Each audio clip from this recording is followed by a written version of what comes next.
Hello guys. ഉണ്ടായിരുന്ന ജോലിയും രാജിവെച്ചിട്ട് വീട്ടിലിരിപ്പായി. വേനലല്ലേ, ചൂട് കൂടിയത് കാരണം ഒന്ന് റെസ്റ്റ് എടുക്കാമെന്ന് വെച്ചു. എന്ത് ചെയ്യാനാ, ഇപ്പോൾ ആകെ ബോറ്. കുറച്ചൊക്കെ ചെടികൾ നട്ടുപിടിപ്പിക്കാമെന്ന് എഴുതി. കറ്റാർ വാഴ മോശമില്ലാതെയൊക്കെ ഇങ്ങ് പോകുന്നു. നബരയില്ല, കുഞ്ഞ് വേറെ പൂക്കളുള്ള ചെടികളൊക്കെ വളർന്നു. ഒരു കുഴപ്പമില്ലാതെ വരെയായിരുന്നു. അതിനിടയ്ക്ക് അമ്പലത്തിൽ വെച്ച് കണ്ട കുറച്ച് ചെടികൾ വാങ്ങിച്ചു. കണ്ടില്ലേ, അതെല്ലാം കരിഞ്ഞു പോയി. ഉത്സവത്തിന് പോയപ്പോൾ കിട്ടിയതാണ്. എല്ലാം മുട്ടും പൂവും വേരും എല്ലാം ഉണ്ടായിരുന്നു. കരിഞ്ഞുകൊണ്ടിരിക്കുക. ഭയങ്കര വിഷമമാണ് കേസ്. ഈ ആൾക്കാരിങ്ങനെ പറ്റിക്കാനൊക്കെ തരുന്ന എന്തിനാണെന്നറിയില്ല. നല്ല സംരക്ഷണം കൊടുത്തതാണ്, പക്ഷേ ഈ ഗതിയാണിപ്പോൾ. ആ പച്ച കാണുന്നത് വളരുന്നതല്ല, അല്ലാത്തതാണ്.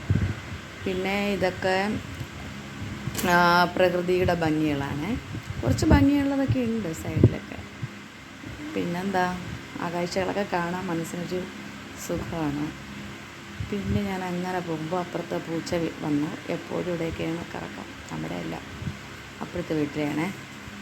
ഞാൻ വീഡിയോ പിടിക്കുന്നുണ്ടപ്പോൾ ഒന്ന് പോസ് ചെയ്തിട്ട് ഗേറ്റിനടിയിൽ കൂടെ അങ്ങ് നൂറിറങ്ങി ഒരൊറ്റ പോക്ക് പോയി.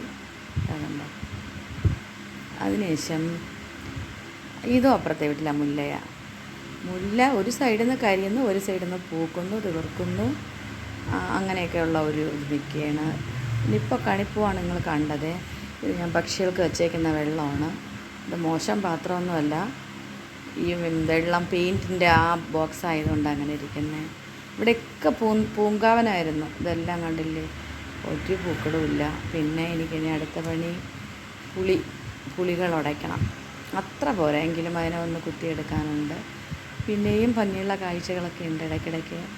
പിന്നെ ഇതൊന്നുമില്ലാത്തതുകൊണ്ട് ഞാൻ എന്ത് ചെയ്തു, സീനറികളുടെ കുറച്ച് ഫോട്ടോസ് എടുക്കാമെന്ന് നോക്കി. വേറൊന്നുമില്ല ഗൈസ്, ഉച്ചമയക്കത്തിലാണ്. വെയിലിനിടയിലും ഒരു മഴക്കോളുണ്ട്, അതിൻ്റെ സന്തോഷമുണ്ട്. പൊരി വെയിലത്ത് പെട്ടെന്നങ്ങ് സ്റ്റോപ്പായി. മഴ വരുന്നുണ്ട്, സന്തോഷമാണ്. Bye, see U.